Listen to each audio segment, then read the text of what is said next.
Hello guys, ഇന്ന് ഞാൻ വന്നിട്ടുള്ള നല്ല ടേസ്റ്റി ആയിട്ടുള്ള ലൈം ജ്യൂസ് ഉണ്ടാക്കാനായിട്ടാണ്. അതിന് ഞാൻ ഫസ്റ്റ് ഒരു ഫുൾ നാരങ്ങ എടുത്തിട്ടുണ്ട്, പിന്നെ ഇഞ്ചി എടുത്തിട്ടുണ്ട്, പച്ചമുളക് എടുത്തിട്ടുണ്ട്. ഇഞ്ചി ഇത്ര എടുത്തുകൊണ്ടാണ് ഞാൻ കുറച്ച് പച്ചമുളക് എടുത്തത്. പിന്നെ ഞാൻ ഒരു ഗ്ലാസ് എടുക്കുന്നുണ്ട്, അത് നമുക്ക് ലൈം ജ്യൂസ് അടിച്ചിട്ട് ഒഴിക്കാനായിട്ടാണ്. പിന്നെ മിക്സി ജാറ്, ആവശ്യത്തിനുള്ള വെള്ളം, പഞ്ചസാര.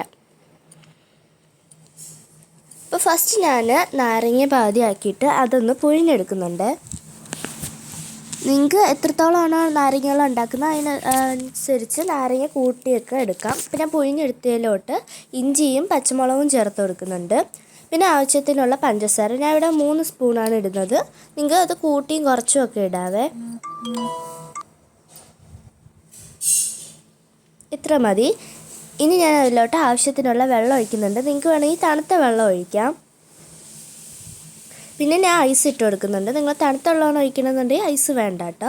ഇനി ഞാൻ ഇത് അടിച്ചെടുത്തിട്ടുണ്ട്. അപ്പോൾ നല്ല പതനൊക്കെ വന്നിട്ടുണ്ട്. ഞാനൊരു ഗ്ലാസ്സിലോട്ട് മാറ്റാം. അപ്പോൾ ഞാൻ ഗ്ലാസ്സിലോട്ട് മാറ്റിയിട്ടുണ്ട്. ഇത് നല്ല ടേസ്റ്റാണ്, ചൂട് സമയത്തൊക്കെ കുടിക്കാൻ ബെസ്റ്റാണ്. നിങ്ങളിതൊന്ന് ട്രൈ ചെയ്ത് നോക്കണം. പിന്നെ പുതിന ഇലയൊക്കെ നിങ്ങൾക്ക് വേണമെങ്കിൽ ഇട്ട് കൊടുക്കുക, അത് നല്ല ടേസ്റ്റാണ്. പക്ഷേ എൻ്റെ കയ്യിൽ പുതിന ഇല ഇല്ലാത്തതുകൊണ്ടാണ് ഞാൻ ഇട്ട് കൊടുക്കാത്തത്. പിന്നെ നിങ്ങൾക്ക് ഇഞ്ചിയുടെ ടേസ്റ്റ് മാത്രം മതി, പച്ചവെള്ളം വേണ്ടാന്നുണ്ടെങ്കിൽ അങ്ങനെയും ചെയ്യാം. അപ്പോൾ നിങ്ങളിതൊന്ന് ട്രൈ ചെയ്ത് നോക്കണം. അപ്പോൾ ബൈ.